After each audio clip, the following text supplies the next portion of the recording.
Hello दोस्तों, आप सभी का स्वागत है हमारे चैनल प्रीति माधव पर। तो अगर आपने इसके पहले वाले वीडियो को नहीं देखा है तो इसको देखने से पहले आप पहले वो वीडियो को देखिए, उसके बाद इसको देखिएगा तो ज़्यादा अच्छा से समझ में आएगा। तो चलिए क्लास स्टार्ट करते हैं बिना देरी के। नगर और शिल्प।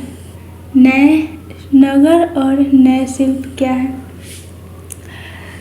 तो आइए कुछ ऐसे चीज़ों के बारे में जानकारी प्राप्त करते हैं जो हड़प्पा के नगरों से चीज़ें मिली हैं। तो पुरातात्विकों को कुछ ऐसी चीज़ें मिली हैं, उनमें अधिकतर पत्थर, शंख, तांबे, सोने, चांदी ये सब थे। तांबे और कांसे से हथियार और औजार बनाए जाते थे, बर्तन भी बनाए जाते थे। तांबा कांसा से हथियार,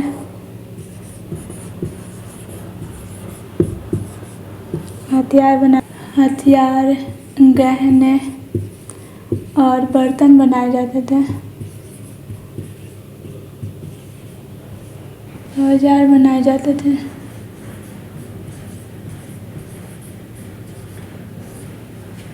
सोना चांदी से क्या बनाया जाता था? सोना जो चांदी था ना, सोना चांदी से गहने और बर्तन बनाए जाते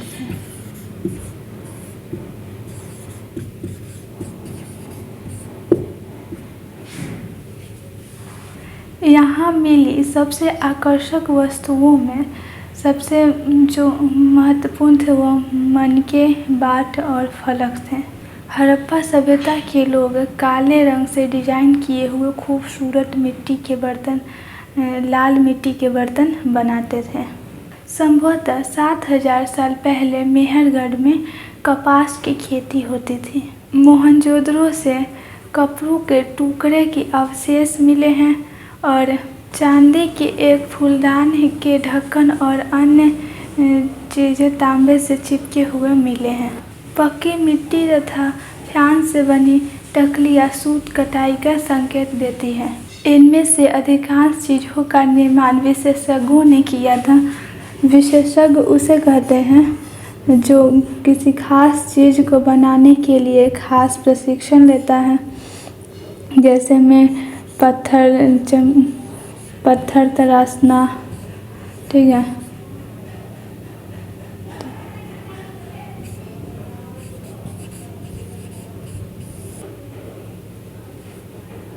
पत्थर तराशना, मनके चमकाना,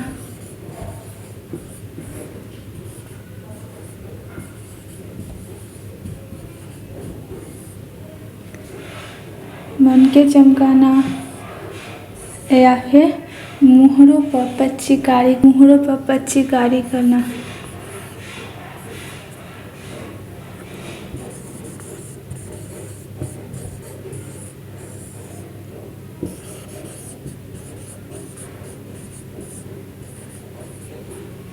ठीक है। विशेषज्ञ उसे कहते हैं जो पत्थर तराशता है, मनके चमकाता है, मुहरों पर पच्चीकारी करता है। ये मूर्ति है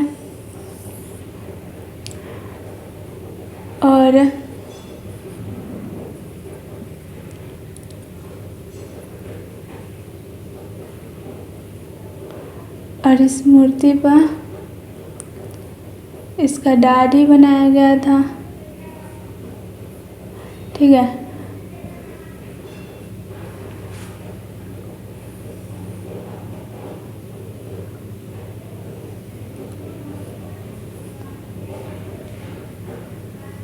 मान लीजिए ये मूर्ति है, ठीक है।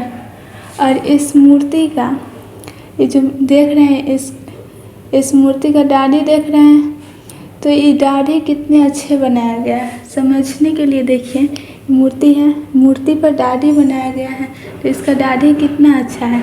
तो ये काम किसी विशेषज्ञ का ही हो सकता है।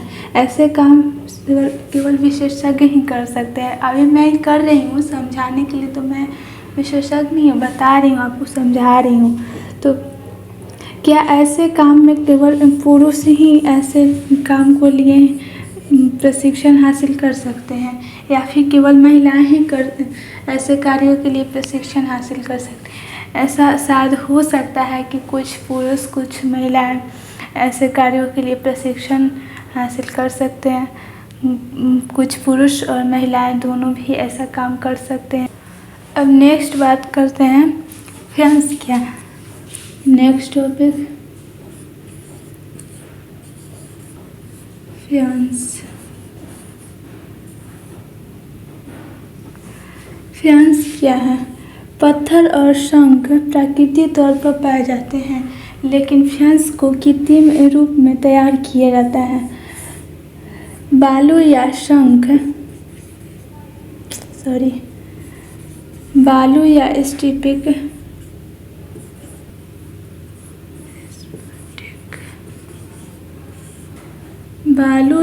स्फटिक को पत्थरों के चूर्ण को गोंद में मिलाकर, ठीक है, गोंद में मिला दिया और उसके बाद वस्तुएं बनाई जाते थे। जो वस्तु ये तैयार हुआ, इस वस्तु पर चिकनी परत चढ़ाए जाते थे। इसके चारों ओर चिकनी परत चढ़ाए जाते थे। अब ये तैयार हो गया। इसमें ये जो होते थे वस्तु, ये हरे रंग के होते थे। इन चिकनी परत के रंग जो होता था ये हल्का हरा होता था, ठीक है, हल्का हरा या समुद्री रंग का होता था।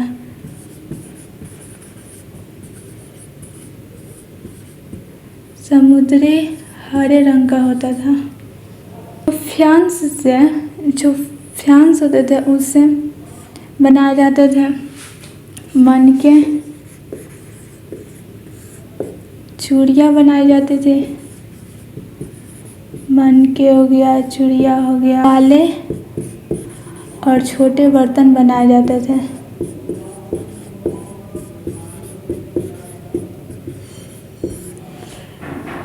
ठीक है, अब नेक्स्ट टॉपिक पे बात करते हैं। अब ये कच्चे माल क्या है? कच्चा माल क्या है? कच्चा माल उन पदार्थों को कहते हैं जो प्राकृतिक रूप से मिलते हैं या फिर कृषकों या पशुपालकों द्वारा उनका उत्पादन किया जाता है।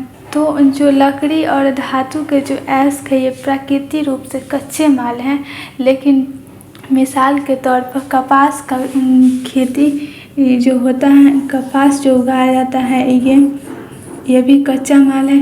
कपास को कटाई धुनाई करके इससे कपड़े तैयार किया जाता है और ये कपड़ा तैयार हो गया। हड़प्पा के जो लोग थे उनको कई चीज़ें यहीं से मिली थी। तो जो थी धातु और पत्थर, सोना, चांदी, लोहा, ये सब जो चीज़ थी वो लोग दूर दूर से आयात करते थे। आयात मतलब कि दूर दूर देशों में जाकर वहाँ से वस्तुओं को लाना, इसी को कहते हैं आयात। आयात मतलब लाना और निर्यात मतलब भेजना, ठीक है, उसी को कहते हैं। हड़प्पा के लोग तांबे का आयात आधुनिक राजस्थान से करते थे। यहाँ तक कि पश्चिमी एशियाई देशों से भी तांबे का आयात किया जाता था। नक्शा बनाने के लिए तांबे के साथ मिलाई जाने वाली धातु तीन का आयात आधुनिक ईरान और अफगानिस्तान से किया जाता था। सोने का आयात आधुनिक कर्नाटका से किया जाता था और बहुमूल्य पत्थर का आयात गुजरात, ईरान और अफगानिस्तान से किया जाता था। मतलब यहाँ से इन देशों से, कर्नाटक, गुजरात, ईरान, ये सब से, इन देशों से जो भी चीज़ लाना होता था वहीं से वो लोग लाते थे, इसी को कहते हैं आयात। अब बात करते हैं जो हड़प्पा में जो लोग रहते थे उनके लिए भोजन कहाँ से आता था। नगरों में रहने वालों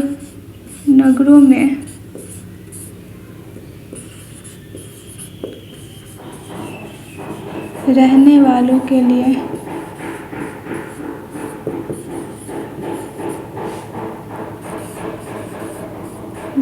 भोजन जो हड़प्पा में जो लोग रहते थे उनके लिए भोजन कहाँ से आता था, वो क्या खाते थे, कैसे जीवित रहते थे, क्या खाकर वो जीवित रहते थे, क्या खाकर वो अपना जीवन व्यतीत करते थे। लोग नगरों के अलावा गांव में भी रहते थे, गांव में भी निवास करते थे और वे अनाज उगाते थे और जानवरों को पालते थे। जो लोग शहरों में रहते थे, शासक, दस्तकार और लेखक, तो उनके लिए किसान और चरवाहे भोजन का सामान देते थे। ये लोग फसल उगाते थे और उन लोगों को देते थे, जिससे वो भी अपना पेट भरते थे। तो जो हड़प्पा में जो पौधे के जो अवशेष मिले हैं, तो इससे यह पता चलता है कि जो लोग थे वो गेहूँ, जौ, दाल, मटर, धान, सरसों, तिल, ये सब चीज़ें उगाते होंगे। तिल, तो ये सब चीज़ इन सब का वो लोग कृषि करते होंगे और इसी से यही सब वो लोग खाते होंगे। जमीन की जुताई के लिए प्रायः हल का प्रयोग होता होगा। हड़प्पा काल के लोग हल का प्रयोग करते थे। हड़प्पा काल के लोग हल का प्रयोग करते होंगे और हड़प्पा काल में जो हल थे वो बच नहीं पाई है, क्योंकि ये हल लकड़ी के बनाया गया था। लेकिन हल के ही आकार में एक खिलौना मिला है और वो खिलौना, लेकिन हल के आकार में ही लकड़ी के खिलौने मिले हैं। इस क्षेत्र में बारिश बहुत कम होते थे, जितना होना चाहिए उतनी मात्रा में बारिश नहीं होते थे। इसलिए लोगों ने हल का प्रयोग एक नई तरीके से उसका प्रयोग करते होंगे और संभवतः अपने सिंचाई करने के लिए पानी को इकट्ठा करते होंगे और ज़रूरत पड़ने पर फसलों का सिंचाई करते होंगे। हड़प्पा के लोग गाय, भैंस, भेड़, बकरी ये सब पालते थे। गाय, भैंस, भेड़, बकरी ये सब पालते थे और ये जो पालते थे और उसके बाद जहाँ बस्तियाँ, जिस बस्ती में रहते थे वहाँ पर तालाब और चरागाह होता था। जब सूखा महीना होता था, जब तालाब भरा हुआ होता था, तब तो ठीक है, पानी लोगों को पीने के लिए मिल जाएगा, जानवरों सबको पानी मिल जाएगा पीने के लिए। जब सूखा महीना होगा तो क्या होगा, ये लोग इन सब को झुंड को लेकर कहीं कहीं जाते थे और वहीं पर चारा पानी मिल जाता था इस पशु सबको। और जो हड़प्पा के जो लोग थे वो जंगलों से पेड़ जैसे फलों का इकट्ठा करते थे, पेड़ के आसपास रहते थे। बगल में तालाब होता था, वहाँ से तालाब में से मछलियाँ पकड़ते थे। जंगल में ही तो रहते थे और वहाँ से जंगलों में हिरन का शिकार करते थे, पेड़ जैसे फलों के इकट्ठा करते थे, मछलियाँ पकड़ते थे। तो इसी सब से खाकर इन लोग अपना पेट भरते थे। अब बात करते हैं गुजरात में हड़प्पा कालीन नगरों का सूक्ष्म निरीक्षण। गुजरात में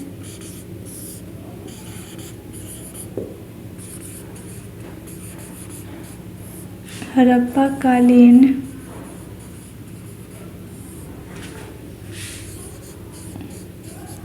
नगरों का सूक्ष्म निरीक्षण।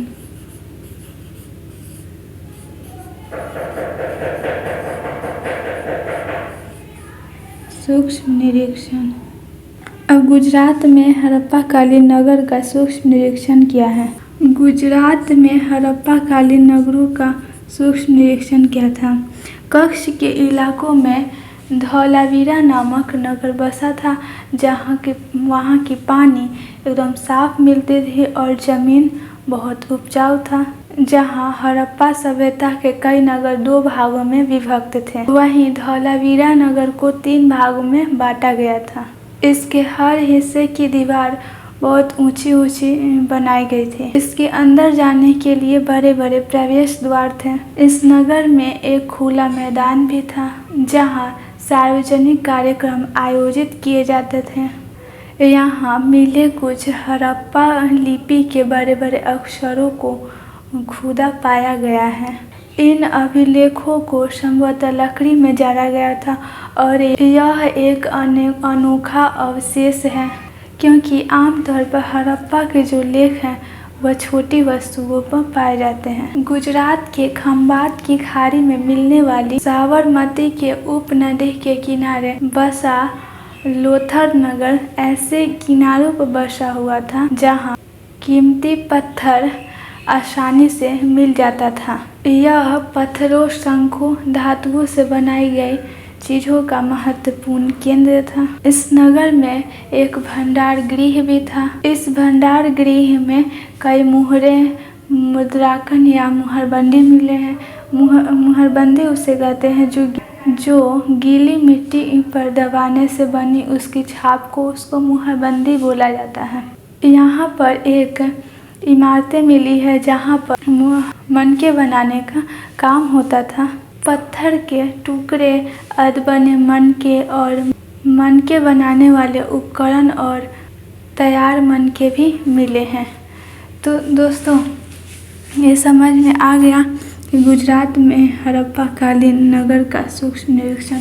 अब बात करते हैं मुद्रांकन या मुहरबंदी क्या है। मुद्रा, नेक्स्ट टॉपिक है मुद्रा। मुद्रा मुहर ब्रैकेट में लिखना, मुहर, मुद्रांकन,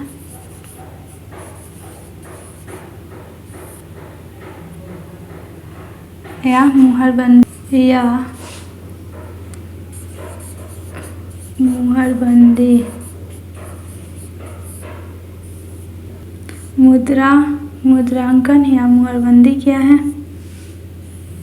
मुद्रा या मुहर का प्रयोग उन सामान या डिब्बों से भरे या थैलों में चिन्हित करने के लिए, इनकी पहचान करने के लिए इसका प्रयोग किया जाता होगा, जिसको एक स्थान से दूसरे स्थान पर भेजा जाता था। थैलों को बंद करने के बाद थैला में जो भी सामान रखना, उसको रखने के बाद उसको बांधकर उस पर गीली मिट्टी का लेप चढ़ाया जाता था और उस जो गीली मिट्टी लेप चढ़ा उस पर छाप लगाया जाता था। इस छाप से उस सामान की पहचान होती थी। कोई भी आदमी कैसे पहचान करता है, अपना सामान पर अपना नाम लिख देता है, इसी को बोलते हैं छाप। तो उस छाप लगाया जाता था गीली मिट्टी पर, जिससे उसका पहचान होता है। उसी को कहते हैं मुहर। मुहर लगाना, कोई नहीं होता कागज़ पर मुहर लगाता है, तो उसे मुहर लगा दिया जाता था। और जो मुहर लगाता है उसी को मुहरबंदी कहते हैं। मुहर की छाप को मुहरबंदी कहते हैं। अगर यह छाप टूटी फूटी नहीं होती थी, मतलब कोई भी उसमें खरोच नहीं आता था, तो इससे यह साबित हो जाता था कि इस सामान के साथ कोई छेड़छाड़ नहीं हुआ, इसको कोई नहीं छुआ है। तो दोस्तों, ये समझ गया कि मुद्रा और मुद्रांकन या मुहरबंदी क्या। अब नेक्स्ट टॉपिक पे बात करते हैं सभ्यता के अंत का रहस्य। जो हड़प्पा सभ्यता थी उसका अंत का रहस्य क्या था। सभ्यता के अंत का रहस्य। हड़प्पा जो सभ्यता थी उसके अंत का रहस्य क्या है। लगभग 3900 साल पहले एक बड़ा बदलाव देखने को मिलता है। अचानक लोगों ने इस हड़प्पा सभ्यता को छोड़ दिए और जो लेखन, मुहर, बाटों का प्रयोग अचानक बंद हो गया। दूर दूर से कच्चे माल का आयात काफ़ी कम हो गया। मोहनजोदड़ो में सड़कों पर कचरे के ढेर बनने लगे, जो कि मोहनजोदड़ो का सड़क एकदम साफ सुथरा रहता था, वहाँ पर अब कचरों का ढेर बनने लगा। बड़ा बड़ा कचरा उसमें जमा होने लगा। जल निकासी नष्ट हो गई और सड़कों पर ही झुग्गी नुमा घर बनाए जाने लगे। तो ये सब जो बदलाव हुआ था, ये सब क्यों हुआ था, इसका कुछ पता नहीं। कुछ विद्वानों का कहना है कि नदियाँ सूख गई थी और अन्य लोगों का कहना है कि जंगलों का नष्ट हो गया था, विनाश हो गया था। इसका कारण हो सकता है कि ईंट पकाने के लिए ईंधन की ज़रूरत पड़ती होगी, आग की आवश्यकता होती होगी। इसके अलावा मवेशियों के झुंड से चरागाह और घास वाले मैदान समाप्त हो गए होंगे। कुछ इलाकों में बाढ़ आ गई, लेकिन इन कारणों से यह स्पष्ट नहीं हो पाता है कि आखिर में इस नगरों का विकास अंत कैसे हो गया, क्योंकि बाढ़ और नदियों के सूखने का असर कुछ ही इलाकों में हुआ होगा, सभी में तो नहीं हुआ होगा ना। ऐसा लगता है कि शासकों का नियंत्रण समाप्त हो गया, खत्म हो गया होगा।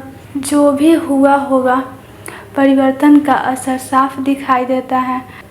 आधुनिक पाकिस्तान के सिंध और पंजाब की बस्तियां पूरी तरह बिखर गई, उजड़ गई। कई लोग दक्षिण पूर्व के इलाकों में जाकर वहीं पे बस गए, वहीं पे रहने लगे।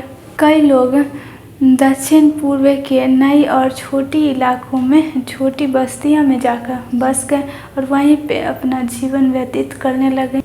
इसके बाद लगभग 1400 साल बाद नए नगरों का विकास हुआ। तो दोस्तों, ये सब जो पढ़ा है, इसी के साथ ये चैप्टर समाप्त होता है। आरंभिक नगर खत्म होता है। तो ये सब जो बताए कि नगर और नए शिल्प क्या है, फ्रांस क्या है, फिर कच्चे माल की खोज, हड़प्पा में जो कच्चा माल था उसका खोज कैसे हुआ, नगर में के रहने वाले लोगों के लिए भोजन कहाँ से आते थे, गुजरात में हड़प्पा कालीन नगर का सूक्ष्म निरीक्षण कैसे हुआ, तो मुद्रांकन, हड़प्पा सभ्यता के जो अंत के रहस्य था, ये सब जाने। तो ये सब जो बताएं, आई होप कि आप लोगों को अच्छे से समझ में आ गया होगा। तो इसी के साथ ये चैप्टर समाप्त होता है। वीडियो अच्छी लगी तो लाइक करें, चैनल को सब्सक्राइब करें और दोस्तों के पास शेयर करें, कमेंट करें। Thank you.